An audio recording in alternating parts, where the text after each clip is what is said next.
ఫర్టిలిటీకి disturb చేసే different surgeries and different options మాట్లాడతాను నేను. లైక్ మగవారిలో చూసుకుంటే వారికోసిల్ ప్రాబ్లం ఏమన్నా ఉంటే వారికోసిల్ సర్జరీ చేయడము, లేదా కణాలు అనేవి ఎంత ఇంజెక్షన్స్ ఇచ్చినా అసలు ఏం చేసినా పెరగకపోతుంటే టీసా అంటే డైరెక్ట్ టెస్టిస్ నుంచి కానీ లేకపోతే కణాలు స్టోర్ అయ్యే ప్లేస్ నుంచే డైరెక్ట్గా స్పర్మ్స్ అనేది తీస్తుంటాం. ఆ పద్ధతులు కానీ లేదు అని అంటే ఒకవేళ వాళ్ళకి ఏదన్నా వేరే పని ఉంది, లేకపోతే రేడియేషన్ థెరపీకి వెళ్తున్నారు, కీమోథెరపీకి వెళ్తున్నారు, ఇంకా రీజన్ ఇంకా డిలే చేసుకోవాలి అనుకుంటున్నారు ప్రెగ్నెన్సీ, సో బెస్ట్ ఆప్షన్ ఏంటంటే సెమెన్ అనేది తీసుకొని ఫ్రీజింగ్ పెట్టుకోవడం.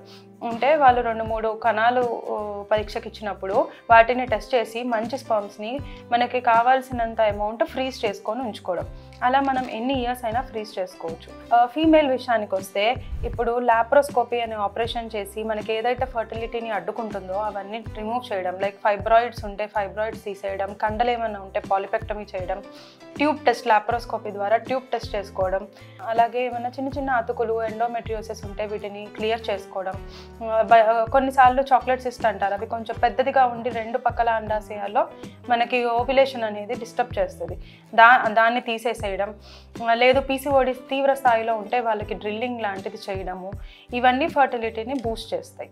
ఒకవేళ ఆడవాళ్ళకి కూడా ఇప్పుడే పిల్లలు వద్దు అనుకోవడం, లేదు అని అంటే ఇంకేదైనా రీజన్స్ వల్ల ప్రెగ్నెన్సీ అనేది డిలే చేసుకోవడం, ఆర్ వాళ్ళు కూడా ఏదైనా క్యాన్సర్ రావడం వల్ల కీమోథెరపీ, రేడియేషన్ థెరపీ ఇలాంటివి తీసుకుంటూ ఉంటే ముందుగానే ఎగ్స్ అనేవి తీసుకొని ఫ్రీజ్ చేసుకోవడం, ఇవి కొన్ని ఆప్షన్స్. అలాగే వాళ్ళకి కొంతమంది కపుల్కి లైక్ రికరెంట్గా మళ్ళీ అబార్షన్స్ అవ్వడం, మళ్ళీ అవయవ లోపాలు ఉన్న పిల్లలు పుట్టడం, ఇలాంటివి జరిగినప్పుడు ఒకవేళ ఏర్పడిన బేబీ ఐవీఎఫ్ కానీ ఇక్సీలో ద్వారా కానీ ఏర్పడిన బేబీని జెనెటిక్ టెస్టింగ్ కూడా చేసుకోవచ్చు.